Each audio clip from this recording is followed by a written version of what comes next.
YouTube channel. आज हम लोग एक बहुत ही खास डीप डाइव करने वाले हैं बिल्कुल। और ये सेशन खासतौर पर उन स्टूडेंट्स के लिए है जो विज्ञान की गहराइयों को समझना चाहते हैं। आज हम CBSE class 11th biology supplementary material 2026 पर एक पूरा फोकस करने वाले हैं। राइट। क्योंकि देखिए, जब हम एनसीईआरटी पढ़ते हैं तो बेसिक्स तो क्लियर हो जाते हैं, लेकिन जो एक्स्ट्रा कॉन्सेप्ट्स हैं जो एनसीईआरटी के बाहर के हैं वो नीट के लिए बहुत मैटर करते हैं। एकदम सही कहा। वैचारिक स्पष्टता या कॉन्सेप्चुअल क्लैरिटी के बिना आप नीट जैसे कॉम्पिटिटिव एग्जाम में उन घुमावदार सवालों में फंस सकते हैं। सप्लीमेंट्री मटेरियल हमें वो क्लैरिटी देता है। तो चलिए इस मिसिंग मैनुअल को डिकोड करते हैं। सबसे बेसिक सवाल से शुरू करते हैं। बायोलॉजिकल क्लासिफिकेशन सिस्टम्स, मतलब हम धरती के जीवों को बांटते कैसे हैं? हाँ, बरसों से हमने आर.एच. विटेकर के 5 किंगडम क्लासिफिकेशन के बारे में पढ़ा है। राइट। वो मोनेरा, प्रोटिस्टा, फंगी या माइकोटा, प्लांटे और एनिमेलिया। बिल्कुल। ये सिस्टम इस बात पर बेस था कि जीव बाहर से कैसे दिखते हैं, उनकी सेलुलर जटिलता क्या है और वो अपना न्यूट्रिशन कैसे लेते हैं। सब कुछ बहुत परफेक्ट लगता था उस टाइम पे, लेकिन फिर सप्लीमेंट्री मटेरियल बताता है कि कार्ल वोज ने आकर इस पूरी व्यवस्था को पलट दिया। हाँ, उन्होंने 3 डोमेन सिस्टम और 6 किंगडम का आइडिया दिया।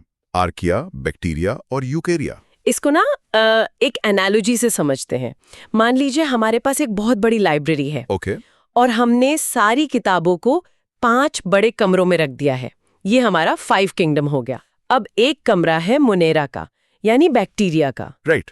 जहां सारी एक कोशिकीय या सिंगल सेल्ड किताबें रखी हैं। एग्जैक्टली।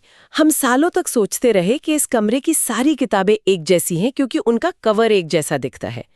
लेकिन कार्ल वॉज ने जब किताबें खोलकर पढ़ी तो उन्हें पता चला कि कुछ किताबें तो बिल्कुल ही अलग और बहुत प्राचीन भाषा में लिखी गई हैं। हाँ, और उन्हें हम आँखी बैक्टीरिया कहते हैं। तो पूरी लाइब्रेरी को हमें 3 नए सुपर सेक्शन या डोमेन्स में बांटना पड़ा। ये एनालॉजी बहुत सटीक है। कार्ल वोस ने जीवों के अंदर मॉलिक्यूलर लेवल पे झांक कर देखा, और सबसे दिलचस्प बात यह है कि उन्होंने ये अलग भाषा पहचानी कैसे। हाँ, उन्होंने 16S RNA का इस्तेमाल किया था ना। बिल्कुल। मुझे यहाँ थोड़ा रुकना होगा। मतलब डीएनए तो समझ आता है, लेकिन उन्होंने 16S RNA को ही क्यों चुना, किसी और चीज को क्यों नहीं? बहुत अच्छा सवाल है। अब देखिए, राइबोसोम हर जीवित सेल के अंदर प्रोटीन बनाने की फैक्ट्री होते हैं, राइट? हाँ, प्रोटीन तो लाइफ के लिए सबसे जरूरी है। एग्जैक्टली।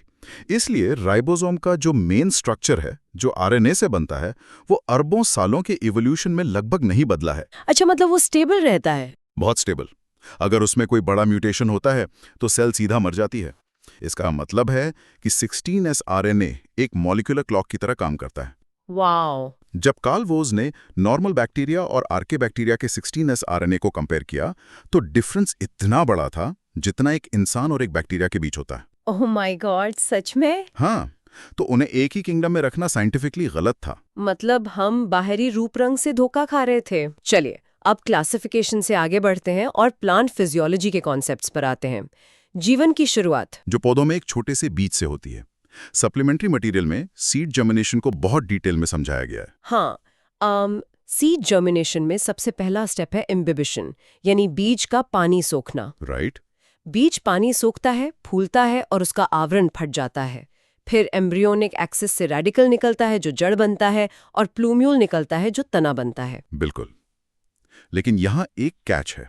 क्या? जर्मिनेशन के लिए सिर्फ पानी काफी नहीं है, इसके लिए ऑक्सीजन और 25 से 35 डिग्री का सूटेबल टेम्परेचर भी जरूरी है। ऑक्सीजन क्यों? मतलब बीज तो अभी जमीन के अंदर है। देखिए, जब बीज डोर्मेंट या निष्क्रिय होता है तो वो कोई एनर्जी खर्च नहीं करता, लेकिन उगने के लिए, सेल डिवीजन के लिए उसे बहुत सारे एटीपी चाहिए। राइट, एनर्जी चाहिए। और ये एनर्जी उसे अपने अंदर स्टोर किए हुए भोजन जैसे स्टार्च को तोड़कर मिलती है। इस भोजन को तोड़ने के लिए एरोबिक रेस्पिरेशन करना पड़ता है, जिसके लिए ऑक्सीजन बहुत जरूरी है। बिना ऑक्सीजन के वो एनर्जी नहीं बना पाएगा। एग्जैक्टली। वो उगने से पहले ही मर जाएगा। इसी से जुड़ा एक बहुत इंटरेस्टिंग कॉन्सेप्ट है विविपेरी का। ओह हाँ, जरा यूज था।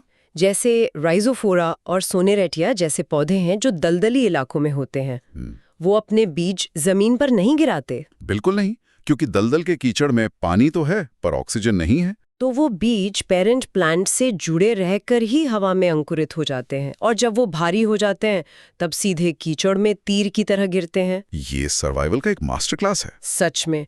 लेकिन अब एक डाउट है, सप्लीमेंट्री मटेरियल में एम्ब्रियो डोमिनेंसी की बात की गई है, मतलब बीज का विकास पूरी तरह रुक जाना। हाँ, अगर बीज का काम पौधे को जन्म देना है तो वो डोमिनेंसी में जाकर अपना ही विकास क्यों रोक देता है? क्या ये एक तरह का बायोलॉजिकल बग है? बग नहीं है, ये एक स्मार्ट सेंसर फीचर है। सोचिए अगर कोई बीज पतझड़ में बना और तुरंत उग गया। तो सर्दियों की बर्फबारी में वो कोमल पौधा तो मर जाएगा। बिल्कुल, सारी मेहनत बेकार, इसलिए बीज डोरमेंसी में चला जाता है।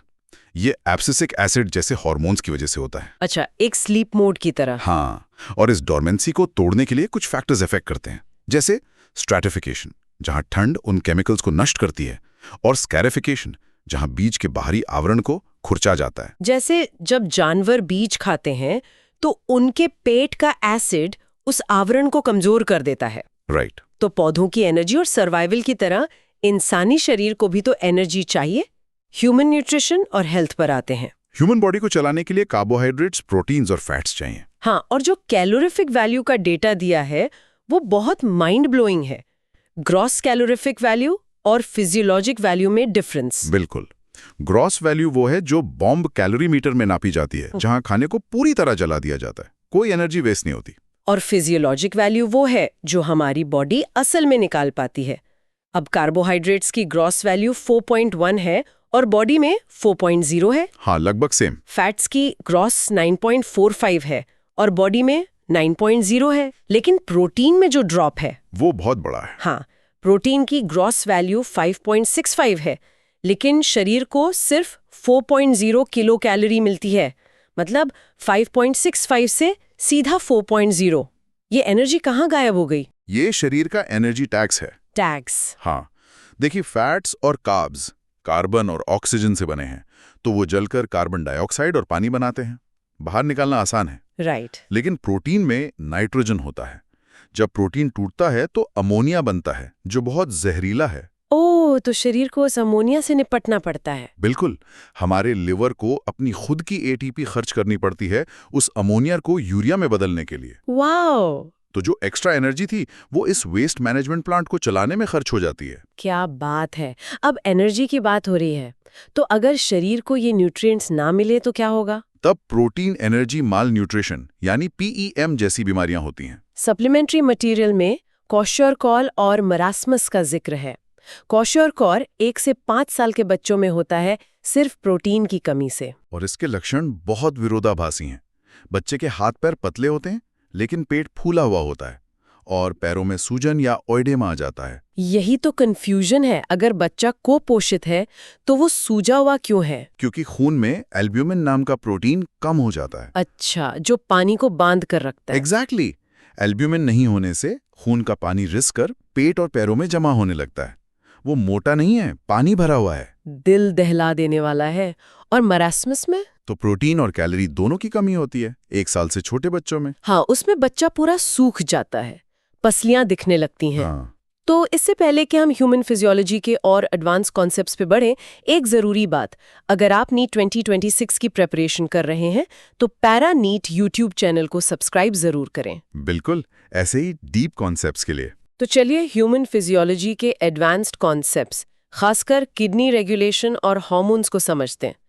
एक्सक्रीशन में एक बीमारी का जिक्र है, डायबिटीज इंसिपिडस। हाँ, और ज्यादातर लोग डायबिटीज सुनकर ब्लड शुगर वाली बीमारी सोचने लगते हैं। Diabetes mellitus, right? लेकिन इंसिपिडस बहुत अलग है। ग्रीक में डायबिटीज का मतलब है ओवरफ्लो। हाँ। और इंसिपिडस का मतलब है टेस्टलेस या स्वादहीन। टेस्टलेस मतलब पुराने जमाने के डॉक्टर्स? हाँ, पुराने जमाने में डॉक्टर्स पेशाब को चक्कर बीमारी का पता लगाते थे। अगर मीठा है तो मेलिटस, और अगर पानी जैसा टेस्टलेस है तो इंसिपिडस। यक। खैर, सप्लीमेंट्री मटेरियल बताता है कि इंसिपिडस ADH हार्मोन यानी एंटी डायूरेटिक हार्मोन की कमी से होता है। बिल्कुल, ADH का काम है किडनी को बताना कि पानी को वापस खून में सोखना है, यानी ऑस्मोरेगुलेशन। और अगर ADH कम हो जाए तो क्या होगा? तो किडनी पानी रोक नहीं पाएगी। इंसान को दिन भर में 10-15 लीटर पेशाब आएगा। रीनल फंक्शन पूरा बिगड़ जाता है। और भयंकर प्यास लगेगी। अगर किडनी फेल हो जाए तो हीमोडायलिसिस का सहारा लेना पड़ता है, जो एक आर्टिफिशियल किडनी की तरह काम करता है। राइट। वैसे किडनी से आगे बढ़ें तो सेल मूवमेंट और लोकोमोशन का भी एक छोटा पर इम्पॉर्टेंट कॉन्सेप्ट है, हाँ, सेल मोटिलिटी। जैसे फ्लैजुलर मूवमेंट। बिल्कुल। अब मानव शुक्राणुओं या स्पर्म्स में जो पूंछ जैसी गति होती है वो फ्लैजुलर मूवमेंट का एक परफेक्ट एग्जाम्पल है। चलिए अब नर्वस सिस्टम और सेंसरी रिसेप्टर्स पर चलते हैं। सेंस ऑर्गन्स का जो डेटा है वो किसी सुपर पावर से कम नहीं है। सच में। हमारी नाक में सिर्फ 5 स्क्वायर सेंटीमीटर का ओल्फैक्टरी एपिथेलियम होता है जो 10,000 अलग-अलग गंध पहचान सकता है। और ये गंध के रिसेप्टर्स हमारी जीभ के टेस्ट रिसेप्टर्स से 3400 गुना ज्यादा सेंसिटिव होते हैं। 3400 गुना। लेकिन यहाँ मेरा एक डाउट है, अगर नाक इतनी सेंसिटिव है तो सर्दी जुकाम होने पर हमें खाने का टेस्ट क्यों नहीं आता? जीभ तो काम कर ही रही है ना। यहीं पर रेट्रोनेजल ओल्फैक्शन का कॉन्सेप्ट आता है। वो क्या है? जिसे हम खाने का फ्लेवर कहते हैं, वो जीभ और नाक दोनों का मिक्सचर है। जीभ सिर्फ मीठा, खट्टा, नमकीन, कड़वा और उमामी पकड़ती है। तो पिज्जा का टेस्ट कहाँ से आता है? उसकी महक से। जब आप चबाते हैं तो खाने के केमिकल्स गले के पीछे से नाक तक पहुंचते हैं। ओह! और ब्रेन जीभ के नमकीन और नाक के पिज्जा सिग्नल को मिलाकर आपको फ्लेवर का एहसास कराता है। सर्दी में नाक ब्लॉक होने से वो महक वाले सिग्नल ब्रेन तक नहीं पहुंचते। वाओ! मतलब स्मेल के बिना टेस्ट अधूरा है। और टच रिसेप्टर्स की बात करें तो? त्वचा में माइजनर्स और पसीनन कॉर्पसल्स होते हैं जो गहरे दबाव और वाइब्रेशन को महसूस करते हैं, जैसे फोन का वाइब्रेट होना। इन सबको कंट्रोल करता है हमारा एंडोक्राइन सिस्टम।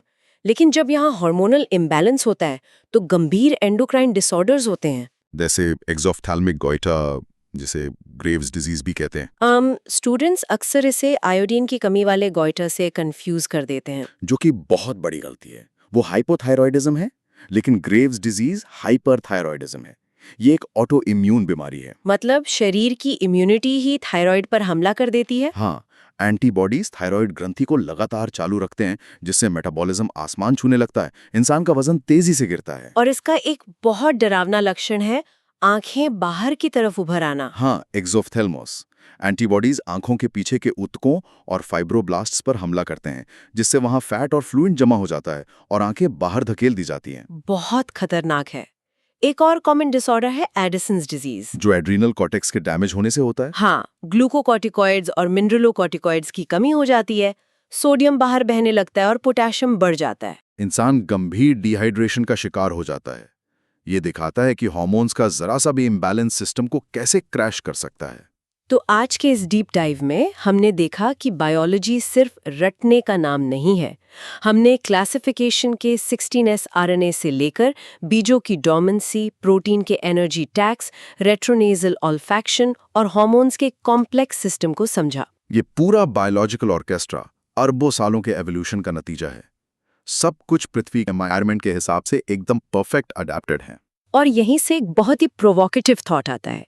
हमारी बॉडी पृथ्वी की ग्रेविटी और प्रेशर के लिए बनी है। जरा सोचिए, अगर फ्यूचर में इंसान मार्स पर बसने जाए या जीरो ग्रेविटी में स्पेस में रहे तो क्या होगा? हाँ, जीरो ग्रेविटी में खून पैरों की बजाय सिर की तरफ जाएगा। तो क्या ब्रेन ADH हार्मोन बनाना बंद कर देगा? या मार्स के कम प्रेशर में हमारे पैसिनियन कॉर्पसल्स कैसे काम करेंगे? तो ये सच में सोचने वाली बात है कि क्या हमारी बायोलॉजी स्पेस के नए नियमों को अडेप्ट कर पाएगी? आप लोग इस बारे में जरूर सोचिएगा। बिल्कुल।